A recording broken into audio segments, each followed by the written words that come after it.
Well, these are great scenes if you're an England supporter. That was way back in 2005. England beating Australia in that wonderful Test series. And the man that lifted the little urn in the middle there, and he was the captain in the series, Michael Vaughan. And he joins us all the way from England. Vaughanie, great to see you. They were great scenes. We know all about that, so we don't want to actually talk about it. But for Australia, we've had the perfect preparation for this series. We are the World Test champions, and you guys have played a charity game against Ireland, so pretty good start for you guys, eh? Well, England have been on a golf trip up in Scotland on the Raz as well, so that's how much England respect Australia for this Ashes. They don't think they need to play cricket to prepare to beat them. They're playing St Andrews, Kings Barnes, Loch Lomond, three of the great golf courses in the UK, having a few sherbets. This England side have done things completely differently now for a year and a half under Baz McCullum and Ben Stokes. They're almost ripping up the textbook of what's generally been required in particular Test match cricket, which has all been about, I guess, in the past, preparation, doing your research, doing your homework, making sure that you've had plenty of time in the middle, making sure your bowlers have had plenty of overs in the legs. Our bowlers have had no overs in the legs. The batters have had a bit of time in the middle in county cricket, but not for the last 2 or 3 weeks. They had a knock against Ireland, which, as you said, it was a relatively easy game, not too much in terms of what I would call hot practice. But it's Ben and Baz, they do things completely differently. I do have a little bit of a worry about the bowlers, because we all know you can be as chilled as you like with the batting in terms of your mental approach, and you can be fresh to play. But and sometimes being fresh is the best kind of mindset, because you've got none of those little kind of gremlins in your head telling you that you played a bad shot the week before. But with bowling, not having overs in the legs and not having time in the middle in the field, it's a real concern. Anderson's not bowled for weeks. Ollie Robinson's not bowled for weeks. Ben Stokes has not bowled for months. Wood's not bowled for months.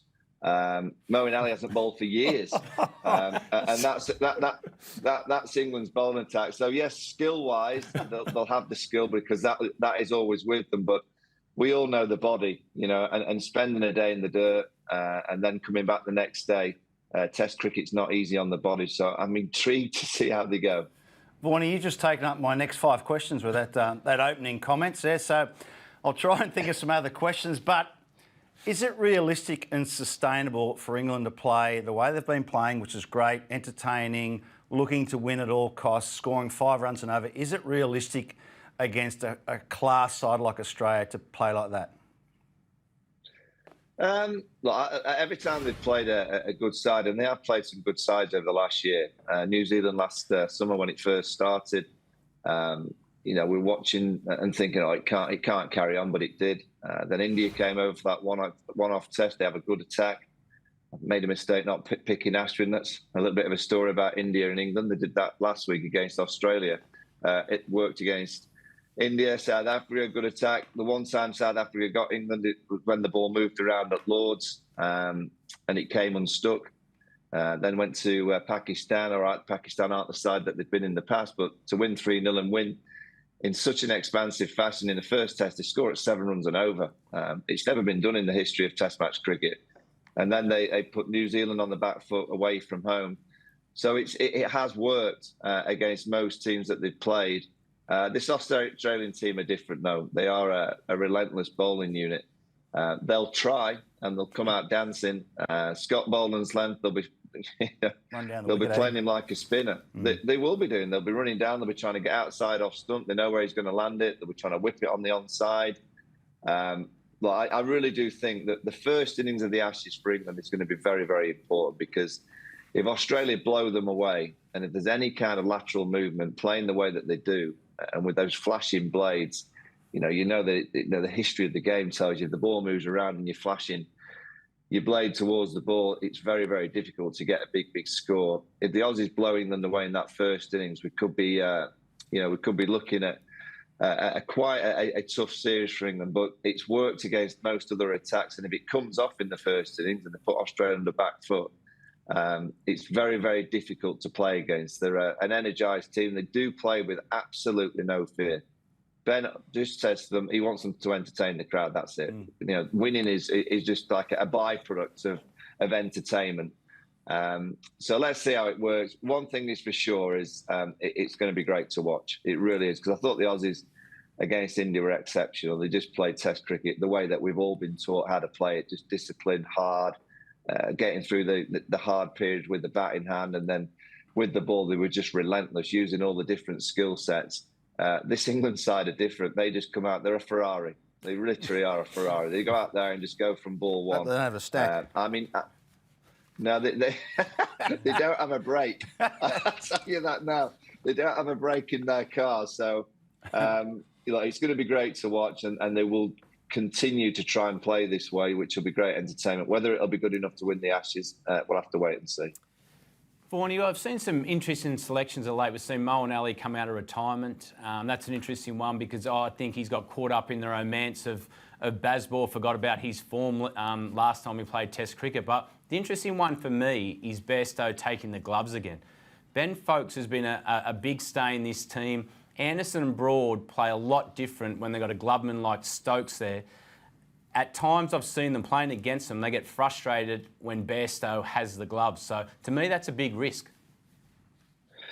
Yeah, I mean, it's, I think with England, they just want to try and fit in all their world-class performers. And Bairstow is that, particularly with the bat. What he did last summer was exactly what Ben and Baz wanted, an aggressive player. So they had to fit him in terms of the batting. And then they looked at, Harry Brook. Harry Brook came into the side just recently, and he's been a revelation. He struggled in the IPL, but, in Test cricket, he's been a revelation for England. So he had to play.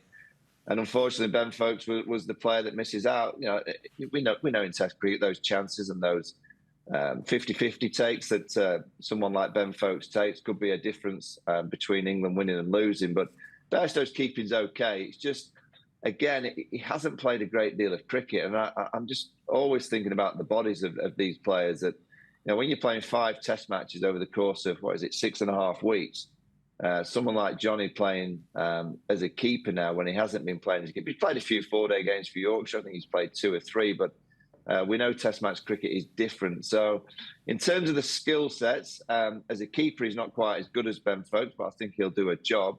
It's more how that body's going to be reacting to potentially being out in the dirt for a day and a half. The weather is glorious over here. It's absolutely scorching. It's going to be good all week. So the pitches, I can only think, are going to be very true. There'll be a bit of lateral movement early. We always get a bit of that with the Duke ball, but I think the pitches will be very, very pure.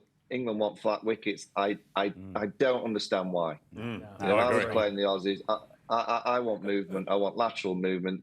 Australia haven't won here since 2-1 because generally we've got the ball moving around, or when Swanee was around, he was the point of difference. England got the ball spinning for Graham Swan. So lateral movement for me is what beats Australia. If it's flat, Johnny Bairstow will be doing a lot of wicket keeping, and I think the likes of your number 3 and 4, and particularly Travis Head, who looks in fine form, might be doing a lot of batting. Mate, you talk about flat pitches or the weather over there. Can they play Stuart Broad and Jimmy Anderson in the same test come Friday morning at Edgbaston?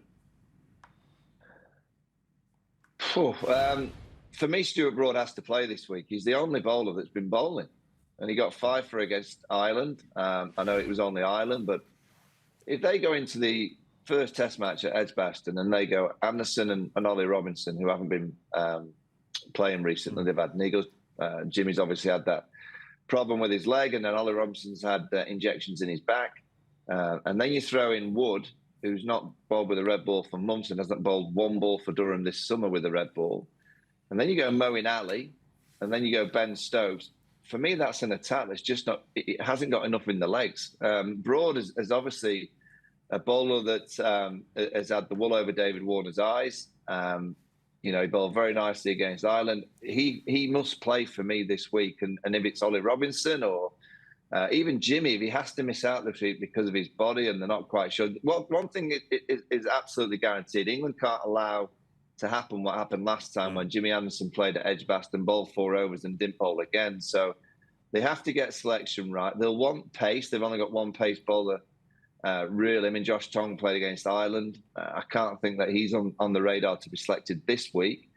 So Wood will be the one that they'll try and go to. Particularly, I would think for people like Travis Head, in that middle order, you need that point of difference with your seamers. If we're just going in with three bowlers and three seamers and Ben Stokes at 82, 84 miles an hour, I don't think you're going to really get the panic buttons flying too much through the Aussie dressing room with pace. But that's why we need lateral movement. England need the lateral movement. So I'm intrigued to see how they go with selection. Broad, for me, has to play at Edgbaston. Vaughan, just back on the English batting. We've got a pretty good handle on most of the English batting, but the one guy I can't wait to see bat is Harry Brook. Now, we don't know much about him. We've seen him bat a little bit against some Test nations in the last 12 months. But to me, he's a key player. He reminds me of Kevin Peterson. How good is he, and how do you think he'll go against the Australian fast bowling attack? Oh, he's a player. He's got all the gift. Very dynamic. He just doesn't respect spin. He'll take or try and take Nathan Lyon down. I saw in the IPL that, I know it's a different format, but pressure plays a funny trick with the mind. And when he was under a huge amount of pressure in the IPL, he didn't quite look the player that I'd seen for the previous year. And that happens as a young player. Form just goes, your confidence just disappears slightly. And the Ashes is the ultimate pressure as a Test match batter. So I think for him, his first couple of innings will be very important, to make sure that he comes out and gets a few. If he does and gets on the roll that we saw him get on in Pakistan, he'll be destructive and have a big say in the Ashes. The player that I'm intrigued to watch is Ben Duckett at the top of the order. I don't know if you saw that stat that think of the 692 balls that he's faced under Ben and Baz. He's left 8. I mean, he's an opening bat. He's left 8. Yeah. I mean, he doesn't leave the ball. And how you can get away facing Cummins, Hazelwood, Stark, Boland, not leaving the ball. Well, I'm intrigued to see how he goes. But he's a very dangerous player. He's dynamic. He naturally scores quickly. And that's what England have done. I mean, I don't know if you saw Ben's interview last week, but he said that Alistair Cook wouldn't get into his team. England's highest run scorer in Test match cricket wouldn't get into his Test match team because he doesn't score quick enough. That is what England are doing. They're sending the message through the county game that if you want to play for England, you've got to score at a rate of knots. So they've got a team with Moeen coming in at 8 that will just be flinging the willow, coming after Australia. It's never ever been done before, where an England side will be. And speaking about it, all of them are just saying, we're going to come hard, we're going to go harder if it doesn't go right the first innings. I just can't wait to see how it goes. Mate, I think you're spot on. We look forward to it. I know you've got to get down to the Test match at Edgbaston for the BBC. But before we go quickly, prediction, what do you got for us? Gee, I honestly have no clue. I have no idea. I mean, the Aussies, if the flat wickets, Australia win. If the ball moves laterally, I think England could have enough because they'll score quickly. They won't have to bat as many overs. They probably won't bat as many overs because they're up against quality bowling. But if the pitches are flat and very similar to what I saw at the Oval, I know that the first innings it did a bit. There was a bit of movement and a little bit of bounce every now and again, but it was a good cricket wicket. If they're good cricket wickets, I think Australia's kind of experience and quality will come through.